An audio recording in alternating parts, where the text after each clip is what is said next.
नमस्कार, प्रभा साक्षी देख रहे हैं आप। आपके साथ मैं हूं अंकित सिंह। कार्यक्रम है जागो नागरिक जागो और हमेशा की तरह आज हमारे साथ है एक खास मेहमान गौरव खन्ना। धन्यवाद अंकित जी। जाने माने अधिवक्ता है और आज हम लोग इसलिए बैठे हैं क्योंकि जिस तरीके से बेंगलुरु से एक घटना सामने आई है और कहीं ना कहीं उस पर चर्चा आज पूरे देश में हो रही है।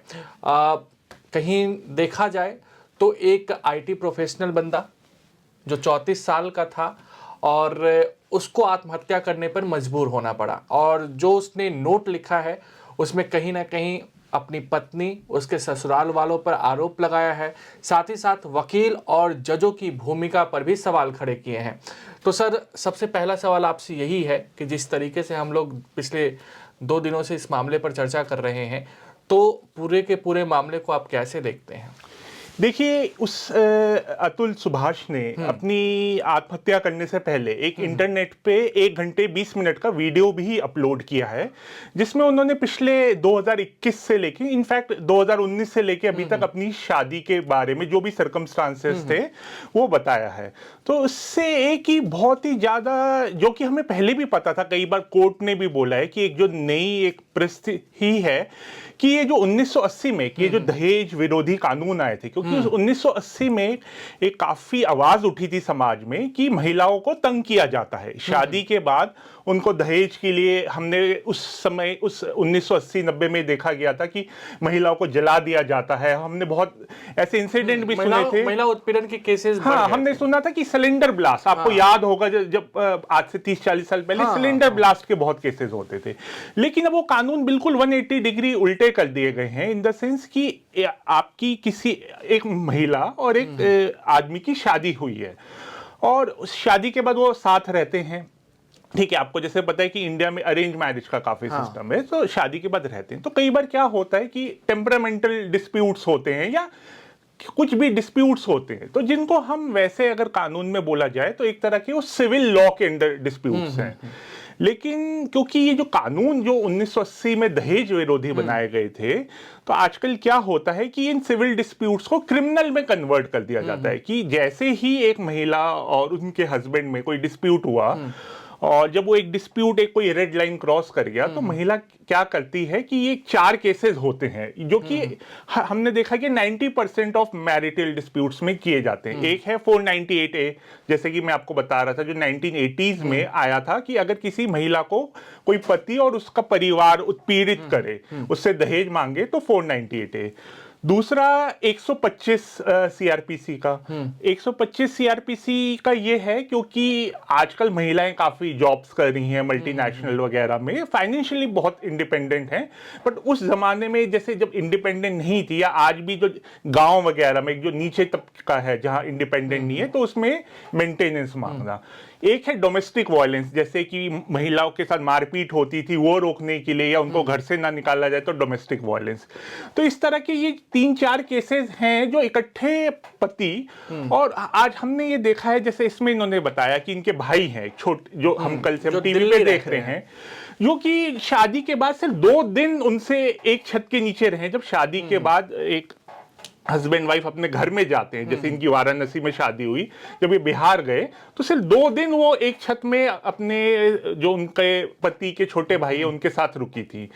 तो उनपे भी सारा मार, उसके बाद 4 साल वो कभी भी उनके साथ नहीं रुकी। बट उनके भाई पे भी ये आरोप लगाए गए कि उनका भाई उन पे उत्पीड़न करता था, उनको मारता पीटता था। ये कैसे हो सकता है कि एक कोई बिहार में रह रहा है और एक बेंगलोर में रह रहा है? और जो उनके बुजुर्ग पिता हैं जो बिहार में रहते हैं, जो उनकी बुजुर्ग माता जी हैं, उन पे भी ये सारे आरोप लगाए गए। तो इसमें हमने ये देखा गया है कि ये पूरे परिवार पे ये आरोप लगाया जाके, और हमने ये देखा गया कि 3-4 साल ये केस चलता है। जब पति थक हार जाता है तो फिर फाइनली सब लोग उसको, जज और वकील, ये सलाह देते हैं कि पैसे दो और इसको मुक्ति पाओ।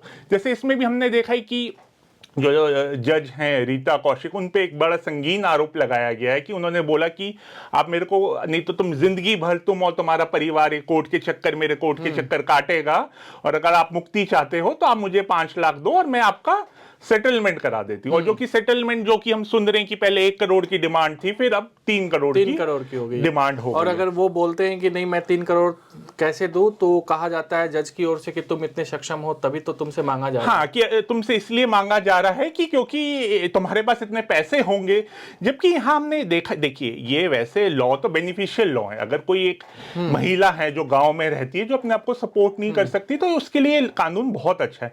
बट यहाँ हमने देखा है कि जो महिला थी निकिता जी, वो एक एआई इंजीनियर हैं, एक्सेंचर एक मल्टीनेशनल कंपनी में, और दिल्ली में रह के वो जॉब करती हैं, और उनका अच्छा खासा पैकेज भी बताया जा रहा है। एक्सेंचर में एक एआई इंजीनियर, अच्छा खासा पैकेज।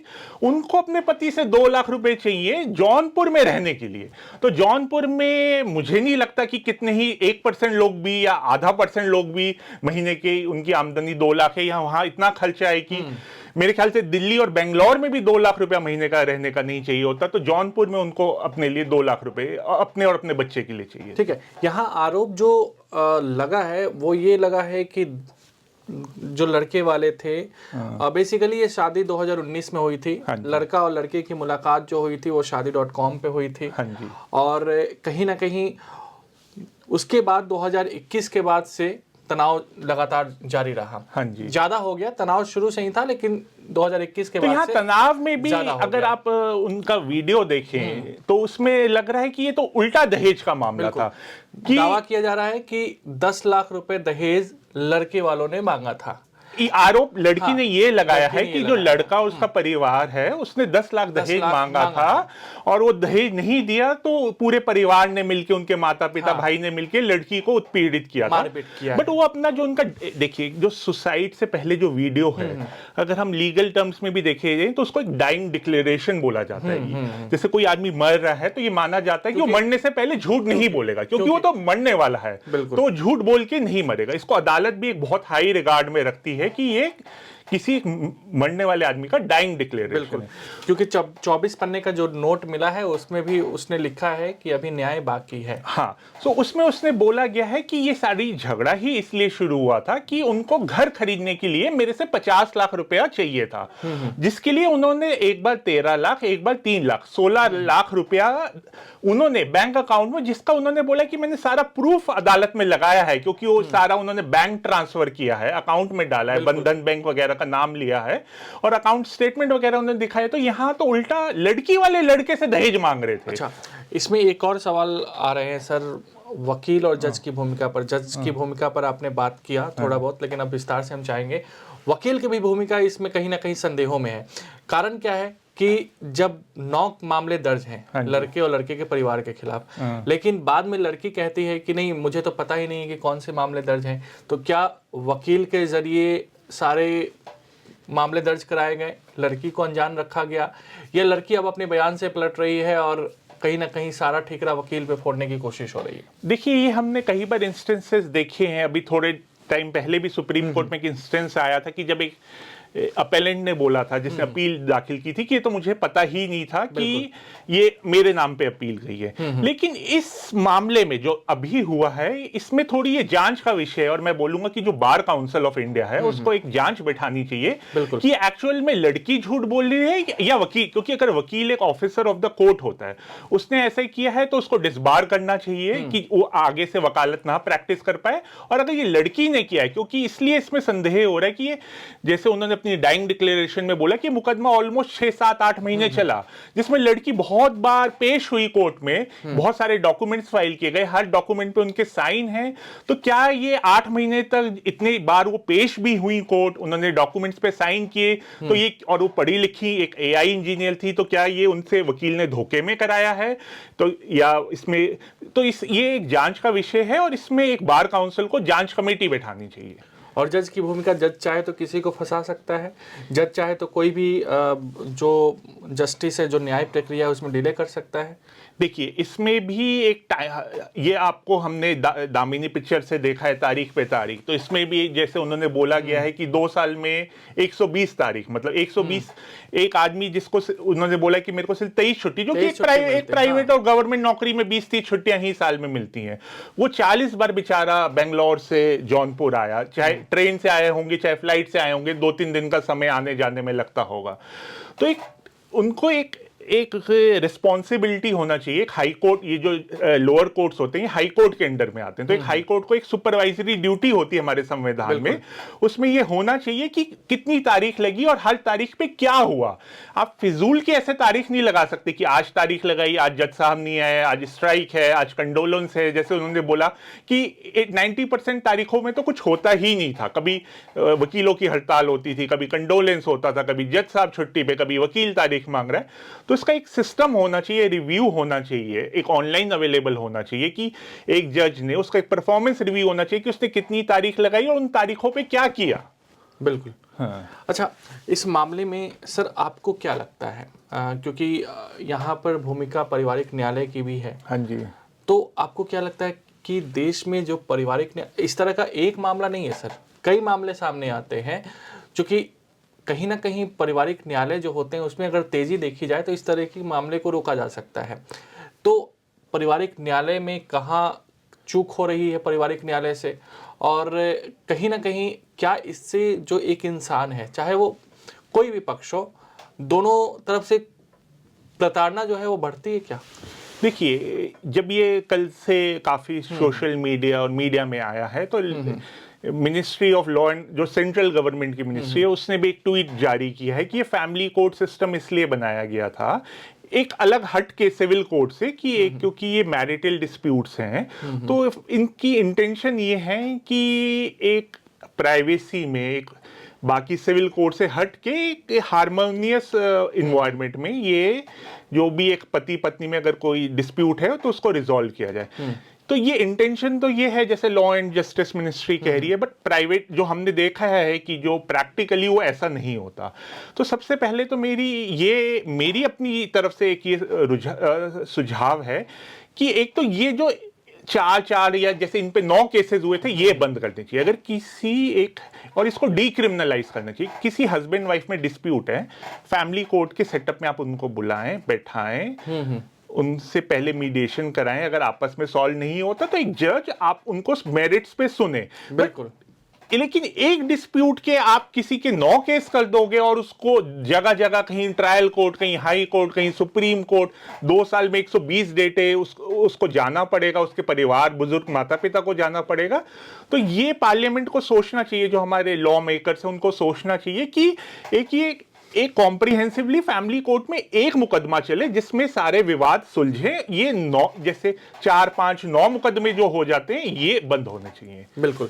यहाँ जो है आईपीसी की धारा 498 जिसका आपने जिक्र किया, 323 है, 504 है, इसके अलावा 506 है और 3/4 दहेज प्रथा अधिनियम के तहत मामले दर्ज किए गए हैं। हाँ जी। आमतौर पर क्या जो दहेज प्रथा से संबंधित जितने भी मामले आते हैं, क्या इसी धाराओं के तहत मामले दर्ज होते हैं? क्योंकि अब तो नई भारतीय न्याय संहिता भी आ गई है, तो उसमें क्या है? और अगर हम देखें, जो इस केस में देखें, तो क्या इन धाराओं की ही वजह से जो सुभाष थे उनकी ये स्थिति हुई या कुछ और दिक्कत? देखिए, आजकल तो ये इतना ज्यादा हो गया, जैसे सुभाष ने अपने वीडियो में बताया कि उनके जो फादर इन लॉ है उनकी 2019 में शायद डेथ हुई थी, और 2-3 साल बाद, मतलब जो कि एक हार्ट पेशेंट थे, 10 साल से दिल्ली में एम्स में इलाज चल रहा था, और 2019 में डेथ हुई थी। उसके बाद वो हस्बैंड वाइफ 2-3 साल अपने घर पे बेंगलोर मैट्रिमोनियल होम में रहे हैं, बच्चा भी पैदा हुआ है, सब हुआ है। तो लेकिन जब झगड़ा हुआ 2021 में, मई 2021 में, तो उसके बाद उन पे मर्डर का केस चलाया गया कि क्योंकि उन्होंने उस समय 10 लाख दहेज मांगा था, इसलिए कहा गया कि अगले ही दिन उनकी मृत्यु हो गई। 10 साल से उनका एम्स में इलाज चल रहा था। और ये कंप्लेंट कब की गई? जब उनकी मृत्यु के 2-3 साल बाद, जब दोनों में झगड़ा हो गया। अगर आप ये बताएं कि इस डिमांड की वजह से उनकी मृत्यु हुई थी, तो उनकी जो लड़की है वो अपने हस्बैंड के साथ 2-3 साल कैसे रही, बच्चा कैसे पैदा हुआ? जब झगड़ा हुआ तब आपको याद आया कि 3 साल पहले मेरे फादर का मर्डर हुआ था और अब आप मर्डर की कंप्लेंट कर रहे हैं। जैसे इसमें इतनी सारी जो आपने धाराएं बताई, अब जैसे आपने 3 और 4 बताया है प्रिवेंशन ऑफ डाउरी एक्ट का, तो इसमें जो लॉज हैं वो भी जेंडर न्यूट्रल होने चाहिए। बिल्कुल। इसमें जैसे महिला किसी जो कोई जेन्युइन किसी महिला का केस है कि उसके हस्बैंड या उसके ससुराल वालों ने उससे पैसा मांगा है तो वो कंप्लेंट कर सकती है। लेकिन एक आदमी जैसे यहाँ सुभाष था, जैसे उससे 50 लाख रुपया घर खरीदने के लिए मांगा जा रहा था, बट वो कंप्लेंट नहीं फाइल कर सकता, क्योंकि इन कानून में ये जो प्रिवेंशन ऑफ डाउरी एक्ट है 1961 का, जिसकी धारा 3 और 4 आप कह रहे थे, इसमें एक महिला ही एक पुरुष पे केस कर सकती है, बट पुरुष नहीं मांग सकता। तो आज के जमाने में जैसे सुभाष के साथ हुआ कि उससे 50 लाख मांगा जा रहा था, तो वो कौन से न्यायालय जाए, वो किस धारा में अपना केस करे? बिल्कुल सर, आपने जो कहा धाराओं की हमने बात की, लेकिन कहीं ना कहीं इन्वेस्टिगेशन, हाँ जी, क्या ये मामला है या नहीं है, क्या वाकई में इतने सारे मामले हैं, ये कौन जांच करेगा? देखिए, क्या सीधे आपको पुलिस स्टेशन जाना चाहिए, पुलिस स्टेशन के जरिए मामले दर्ज होंगे, या कोर्ट में जाना चाहिए? देखिए, इसमें पुलिस की भी भूमिका पे बहुत बड़े सवाल उठते हैं। हमने देखा है कि अगर कोई आपका जेन्युइन कोई आपको आपके साथ चोरी हो जाए, या आपको और कोई आपके घर में चोरी हो, डाका पड़े, आप पुलिस स्टेशन जाए तो पुलिस कभी एफआईआर नहीं लिखती। हाँ। ठीक है, लोग बेचारे थक जाते हैं, लेकिन कोई एक्सीडेंट हो, कुछ हो, पुलिस एफआईआर नहीं लिखती। बट हमने देखा गया जैसे इस केस में, या कोई भी मैट्रिमोनियल डिस्प्यूट हो, जैसे इसमें जो महिला जब वो एफआईआर लिखवाने गई मर्डर की, कि मेरे पिताजी की हत्या कर दी गई है, तो उसमें पुलिस ने ये एफआईआर लिख कैसे ली? उन पुलिस वालों की ये जांच होनी चाहिए कि तुमने 2021 में ये मर्डर की एफआईआर कैसे लिखी। एक आम आदमी जाए, जेन्युइन किसी का मर्डर हुआ हो, तो पुलिस वाले बिना रिश्वत के नहीं लिखते। उसके पीछे जो मुझे रीजन लगता है कि हर पुलिस वाले को, या जैसे यहाँ जो जज हैं या जो जज के क्लर्क हैं, सबको ये दिखता है कि मैट्रिमोनियल डिस्प्यूट है, इसमें ये मोटी पार्टी है, सॉफ्टवेयर इंजीनियर है, तो इनसे पैसा कमाया जा सकता है, रिश्वत कमाई जा सकती है। क्योंकि मैट्रिमोनियल डिस्प्यूट्स को वो एक पैसा कमाने का जरिया देखते हैं, तो इसमें पुलिस भी बिना देखे आंख बंद करके एफआईआर लिख देती है कि कल को हम लड़का लड़की में सेटलमेंट कराएंगे और हमें कुछ ना कुछ 2, 4, 5 जो भी है, जैसे उनकी फाइनेंशियल मीन्स है, फाइनेंशियल मीन्स के हिसाब से हमको इसमें से कुछ पैसा मिलेगा। बिल्कुल, हम देखते हैं, लोग हमें बताते हैं कि वो पुलिस स्टेशन जाते हैं कंप्लेंट लेके, तो पहले ही पुलिस का ये होता है कि चलो हम आपकी सेटलमेंट, जैसे यहां जज ने बोला कि चलो मैं तुम्हारी सेटलमेंट करा देती हूं, मेरे को 5 लाख दे देना। जज के क्लर्क ने बोला कि मैं सेटलमेंट करा देता हूं, आप 3 लाख रुपया दे देना। तो यहां हमने तो इसमें ये पुलिस वालों की भी जांच होनी चाहिए कि ये जो आपने क्रिमिनल कंप्लेंट्स लिखी हैं, जैसे अननेचुरल सेक्स की, मर्डर की, क्रिमिनल इंटिमिडेशन की, इससे पहले आपने क्या इन्वेस्टिगेशन की? आपने बिना इन्वेस्टिगेशन करके, क्या आंख बंद करके इतनी सारी कंप्लेंट्स लिख दी सिर्फ एक आदमी को तंग करने के लिए, या इससे पहले आपने कोई इन्वेस्टिगेशन भी की? क्योंकि जो जेन्युइन केसेस होते हैं उसमें हमने देखा है कि पुलिस कभी एफआईआर नहीं लिखती। बिल्कुल, इससे बचने के क्या तरीके होने चाहिए? क्योंकि आपने कहा कि सिर्फ एक पक्ष ही शिकायत कर सकता है, दूसरे पक्ष को इजाज़त नहीं है, तो प्रताड़ित जाहिर सी बात है कि दूसरा पक्ष हो सकता है, तो वो इससे कैसे बचे? और एक सवाल इसमें ये भी आ सकता है कि जो आपने कहा कि कोर्ट जज को भी पता है, पुलिस को भी पता है कि मोटा पार्टी है, पैसे कमाओ। देखिए, इसमें वो उन्होंने अपने सुसाइड नोट में लिखा है कि जब जज ने मेरे को अपने चैम्बर में बुलाया तो उसने कहा कि मुझे पता है, ये सबको पता है, वकीलों को पता है, सबको पता है कि झूठे केसेस हैं, लेकिन है तो हैं, तुम्हारी पत्नी है, उन्होंने किए हैं तो किए हैं, अब तुम जिंदगी भर या तो अपने परिवार के साथ यहाँ चक्कर काटो, या इसको पैसा देके 5 लाख मेरे को दो, बाकी जो बीवी मांग रही है उसको देके सेटल कर लो। और जज ने खुद बोला कि हाँ, हम सबको पता है, तो पूरी समाज को पता है कि ये केसेस ऐसे होते हैं, तो क्या हो गया, तुम्हारी बीवी है तो उन्होंने किए हैं। तो यानी इस तरह के केसेस में अगर हम देखें तो जो फैसले भी आते हैं वो क्या एक पक्ष के ही पक्ष में ज्यादा आते हैं? देखिए, इसमें जो तभी तो ये एक परसेप्शन बना हुआ है कि जाहिर सी बात है कि सामने वाला दब सकता है, सामने वाला डर सकता है, क्योंकि जेंडर न्यूट्रल लॉज नहीं है इसमें। जो कंप्लेंट, जो मोस्टली जो कंप्लेंट हैं, जो सारे प्रोविजंस हैं, वो महिलाओं की सेफ्टी के लिए हैं, जो कि ठीक भी है। एक जमाने में जब ये बने थे लॉज, तब महिलाओं को इतनी सेफ्टी चाहिए, मैं ये नहीं कह रहा, आज भी बहुत सेफ्टी चाहिए, बट इनको जो मिसयूज हो रहा है, इसके लिए हमें प्रिवेंशन के लिए पार्लियामेंट को इसको कंसिडर करना चाहिए, इसमें अमेंडमेंट लेके आना चाहिए। बचने का तरीका क्या है? जो धाराएं हमने अभी देखी हैं इस मामले में, देखिए, जो पार्लियामेंट का काम है वो हमारे हाथ में नहीं है, वो तो लॉ मेकर्स के हाथ में है। अगर किसी जो हमारे हाथ में है उसमें ये है कि जब आप शादी करें, ये मेरी राय है एज अ अधिवक्ता, कि जब आप शादी करें, जैसे कोर्ट मैरिज करते हैं, तो एक एफिडेविट दोनों लड़का लड़की दें कि इसमें हमने कितना खर्चा किया है, हम कि लड़के की क्या आमदनी है, उसने कितना खर्चा किया है, लड़की की क्या आमदनी है, उसने कितना खर्चा किया, तो ये दोनों एक एफिडेविट दें। क्योंकि जैसे इसमें हमने देखा गया कि बाद में ये होता है कि शादी के 4 साल बाद ये आरोप लगता है कि इसने 50 लाख खर्चे, कहां से खर्चे जी, हमने कैश में खर्चे, आपके पास कैश कहां से आया, तो ये किसी के पास जवाब नहीं होता। तो आप शादी से पहले ही दोनों एक अपना एफिडेविट। लेकिन दहेज वाला मामला आता है तो क्या एफिडेविट वो काम करेगा? अगर हमने एफिडेविट बनवा लिया, फिर भी अगर लड़की आज से 2 साल बाद, 1 साल बाद ये कहती है कि नहीं, मेरा तो उत्पीड़न हो रहा है, मेरे से बार बार प्रेशर डाला जा रहा है कि आप दहेज लेके आओ, पैसे लेके आओ मायके से, तो क्या ये एफिडेविट वहां काम करेगा? देखिए, उसमें ये काम नहीं करेगा एफिडेविट। ये एफिडेविट वहां काम करेगा कि जहां ये बोला जाता है कि हमने शादी पे इतना 50 लाख 1 करोड़ रुपया खर्चा। तो यहाँ क्या काम करेगा जो दहेज वाले मामले आते हैं? देखिए, इसमें तो जो हमारी लेजिस्लेचर है उसी को कुछ करना पड़ेगा। इसका मिसयूज का प्रोविजन, सबसे पहले इसको डीक्रिमिनलाइज करना चाहिए कि ये है कि जो पुलिस का डर है कि आप मतलब पुलिस इतने सारे क्रिमिनल केसेस आपके और आपकी पूरी फैमिली, आपके बुजुर्ग माता पिता पे कर लेगी, जिससे एक आदमी डर जाता है। तो ये इसको एक, हम मानते हैं कि कई बार शादी के बाद 2 हस्बैंड वाइफ में नहीं बात बनती, टेम्परामेंटल डिस्प्यूट होता है, तो उसको एक सामाजिक वे में, एक सिविल वे में, एक एमिकेबल वे में, एक फैमिली कोर्ट के सिस्टम में सॉल्व करना चाहिए। इसको डिक्रिमिनलाइज करना चाहिए। और ये जो मल्टीपल मुकदमे का चलन चला है कि आप 2, 4, 5, 10 मुकदमे कर दो, इसको खत्म करना चाहिए। और पुलिस को इंस्ट्रक्शंस देने चाहिए हाई कोर्ट के या सुप्रीम कोर्ट की तरफ से, या अगर जब तक पार्लियामेंट अमेंडमेंट नहीं करती, कि आप एक पूरी पहले प्रॉपर इन्वेस्टिगेशन करें, फिर ऐसे मुकदमे, जैसे आप मर्डर का मुकदमा दर्ज करते हैं, तो आप ये किस बेसिस पे ये मुकदमे दर्ज किए जाते हैं? अच्छा, तो मतलब कुल मिलाकर अगर देखें तो एक पक्ष के लिए सीधा सीधा टेबल के ऊपर से कोई चांसेस नहीं है इससे बचने के लिए।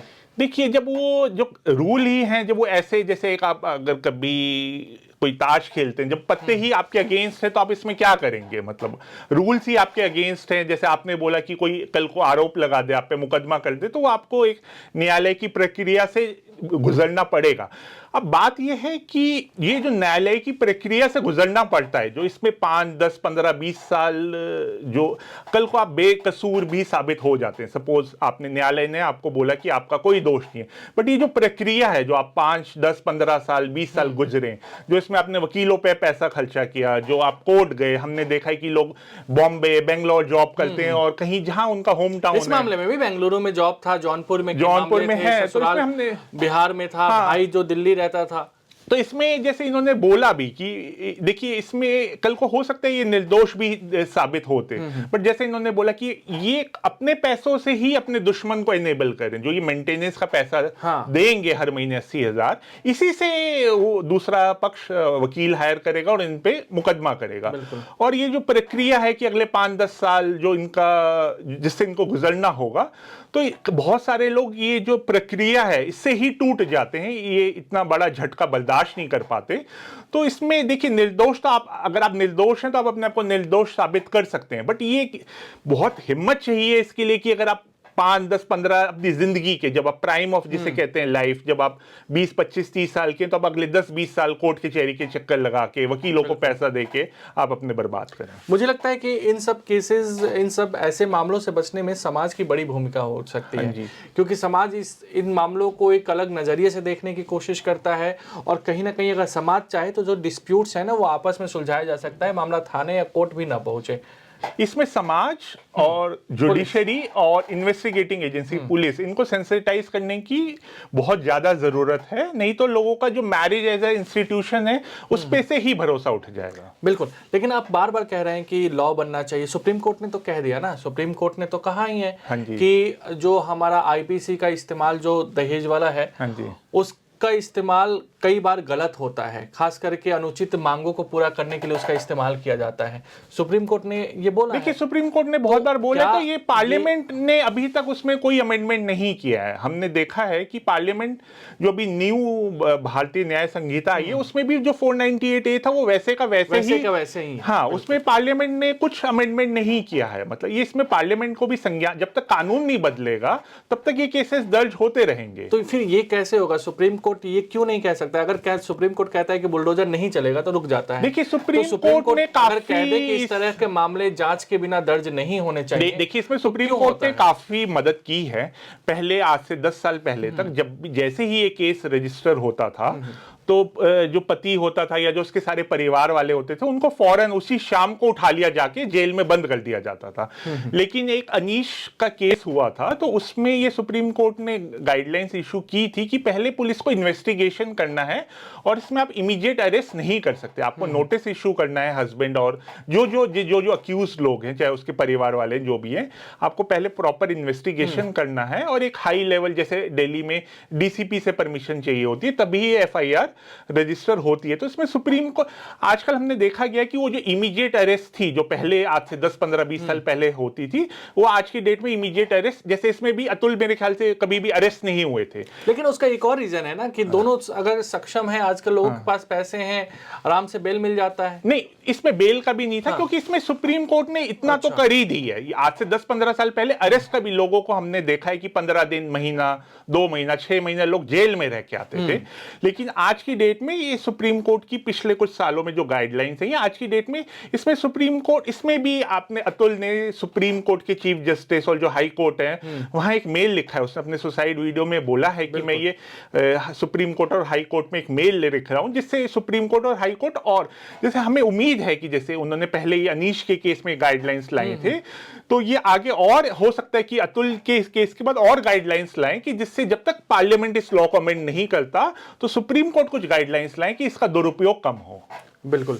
अगर हम देखें, आपने बार बार वो मुआवजे की बात की, हाँ जी, मेंटेनेंस की बात की, हाँ जी, वो कितना जायज है? अगर लड़की सक्षम है, हाँ जी, लड़की भी जैसा हम सब पढ़ रहे हैं कि एमबीए है, एक मल्टीनेशनल कंपनी में काम कर रही हैं, लड़की सक्षम है, फिर इस तरीके की ज़रूरत क्या है? और क्या छोटे शहरों में इसको तय कौन करेगा? क्या इसके लिए भी कुछ एजेंसीज हैं जो इसको तय कर सकती हैं? देखिए, इसमें सुप्रीम कोर्ट ने एक रजनीश वर्सेस नेहा का केस था, उसमें गाइडलाइंस इशू की थी, गुजरात का मामला था ना ये, कि हाँ, उसमें गाइडलाइंस इशू की थी कि जो हस्बैंड एंड वाइफ है उनको दोनों को एफिडेविट फाइल करना होता है।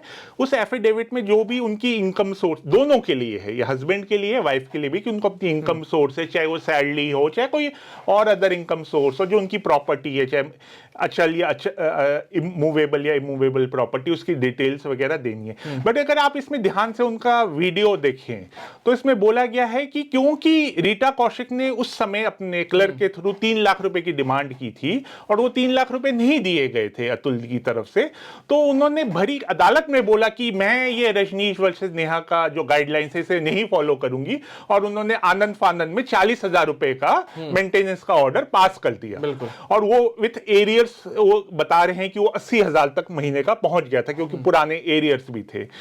तो इसमें हमने देखा गया कि सुप्रीम कोर्ट ने तो गाइडलाइंस इशू की हुई है रजनीश वर्सेस नेहा की, बट जैसे यहाँ आरोप बड़ा ही सीरियस आरोप लगा है कि उन्होंने ओपन कोर्ट में बोला कि मैं इसको नहीं फॉलो करती, और जैसे अतुल ने बोला गया कि इससे जस्ट एक डेट पहले उनसे 3 लाख रुपए की डिमांड की गई थी और क्योंकि उन्होंने रिश्वत नहीं दी तो जज ने आनंद फानंद में, तो इसमें हाई कोर्ट को और ज्यादा सुपरवाइजरी अपना रोल निभाना चाहिए और देखना चाहिए कि क्या ये जजेस जो सुप्रीम कोर्ट की गाइडलाइंस है, देखिए सुप्रीम कोर्ट गाइडलाइंस तो दे सकती हैं बट देश में 500 से ज्यादा डिस्ट्रिक्ट हैं, हर डिस्ट्रिक्ट में एक फैमिली कोर्ट है, तो उसका सुपरविजन कैसे होता है? एक सुपरवाइजरी मैकेनिज्म भी होना चाहिए।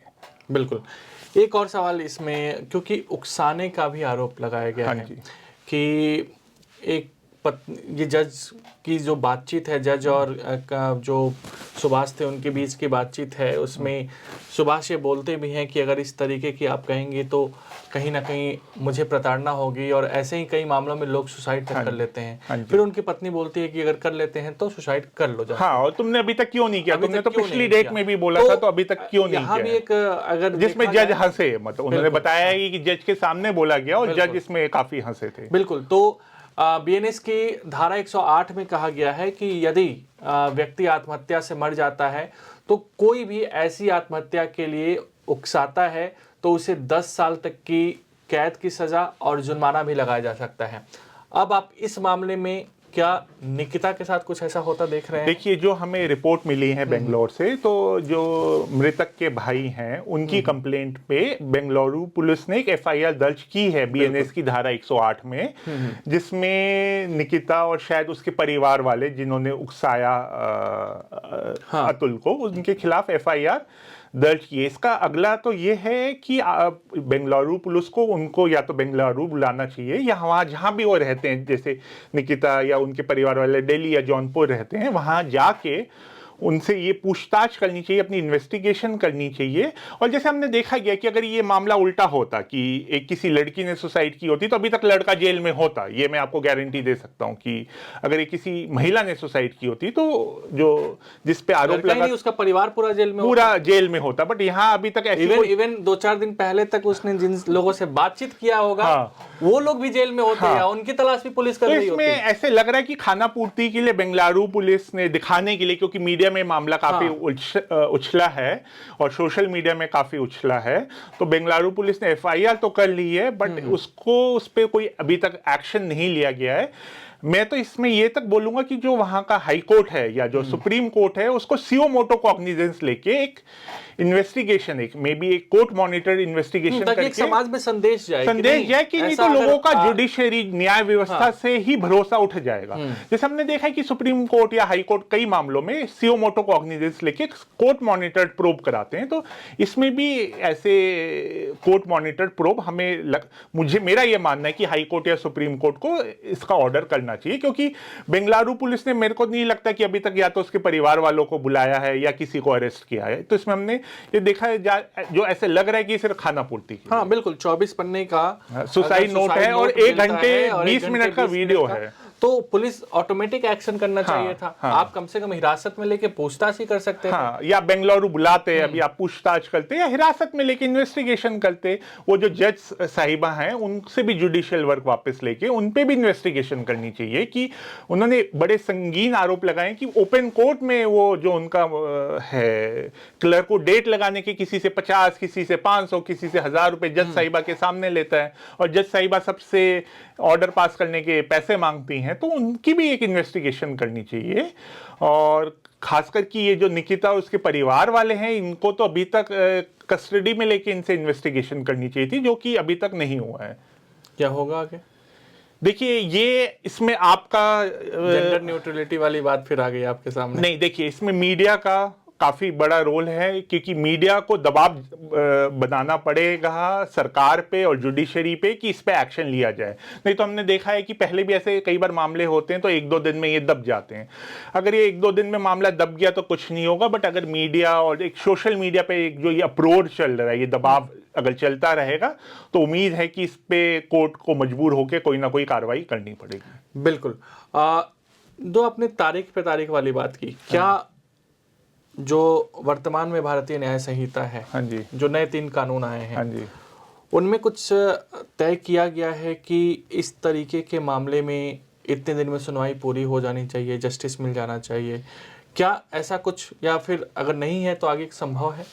देखिए, इसमें भी अगर आप देखें तो इसमें भी उन्होंने अपने वीडियो में बताया है कि जो निकिता है वो इलाहाबाद हाई कोर्ट गई थी और इलाहाबाद हाई कोर्ट से ये डायरेक्शन लिए गए थे कि टाइम बाउंड में, लेकिन इसमें उसको उल्टी तरह से यूज किया गया कि हर हफ्ते या हर, जैसे अगर 2 साल में 120 डेटें लगी तो आप समझ जाएं कि 1 महीने में कितनी डेट लगी। तो इसको उल्टी तरह से यूज किया गया था, क्योंकि उनको पता था कि वो बेंगलुरु रहते हैं तो उनको बेंगलुरु से बार बार आना पड़ेगा, तो थक हार के उनकी डिमांड्स को मान जाएगा। तो ये देखिए, तलवार दोनों तरफ से कटती है। इसमें तो हमने देखा कि बहुत ज्यादा डेटें लगी हैं, और लेकिन ये बहुत ज्यादा डेटों का प्रयोग उस पर दबाव डालने के लिए किया गया है। तो लेकिन आप बिल्कुल ठीक कह रहे हैं, और इसमें सभी जो ज्यूरिस्ट वगैरह है उन्होंने भी बोला कि एक टाइम बाउंड मैनर में होना चाहिए। बट हमने देखा है कि जैसे पुराना जो आईपीसी था या जो बीएनएस है, उसमें भी बहुत से सेक्शंस में टाइमलाइन दिया गया हुआ है, लेकिन क्योंकि बट जज वगैरह अदालत यही कहती है कि इतनी ज्यादा केसेस हैं, हजारों लाखों की तादाद में केसेस हैं, तो कभी टाइमलाइन हमने तो कभी पूरी होती हुई किसी भी मामले में देखी नहीं है।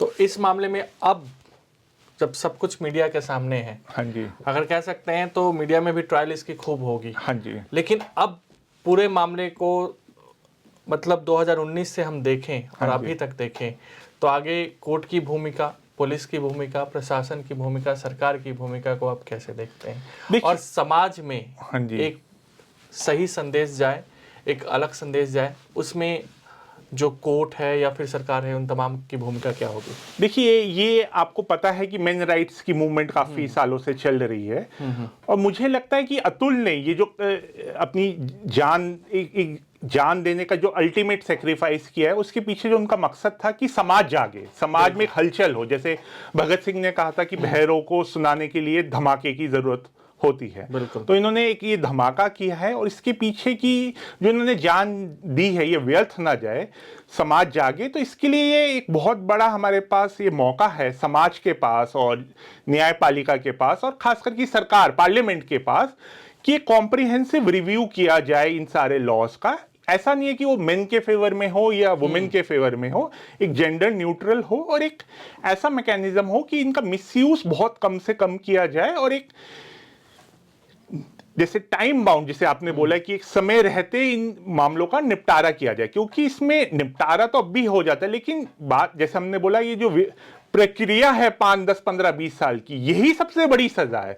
जो कानून में सजा दी गई है वो इतनी बड़ी सजा नहीं है। उससे बड़ी सजा ये है कि एक जो आदमी और उसके परिवार को ये 10-20 साल इस प्रक्रिया से गुजरना पड़ता है, वो उससे कानून में जो सजा दी गई है उससे बड़ी सजा वो है। तो एक ये और मेरे ख्याल से जो इन्होंने, अगर आप उनका 1 घंटे 20 मिनट का वीडियो देखें तो आपको उनका दुख और दर्द समझ में आता है और ये समझ में आता है कि उन्होंने ये कार्रवाई क्यों की। उन्होंने ये इसलिए की कि समाज जागे। तो ये समाज के पास बहुत बड़ा मौका है और न्यायपालिका के पास बहुत बड़ा मौका है कि जागे, नहीं तो ये जान ऐसे ही लोगों की, निर्दोष लोगों की जाती रहेगी। बिल्कुल, हर कोई एक जैसा नहीं होता है, कई लोग पिघल जाते हैं। हमने देखा है कई लोग डर के फिर पैसा दे भी देते हैं या जो भी है। तो ये एक बहुत बड़ा हमारे पास मौका है कि ये काफी टाइम से, जैसे आपने बोला सुप्रीम कोर्ट भी बहुत टाइम से कह रहा है सरकार को कि इसका बहुत मिसयूज हो रहा है। कहते सब हैं, जैसे पता सबको है, आपको है, मुझे है, न्यायपालिका को है, सरकार को है, सबको पता है कि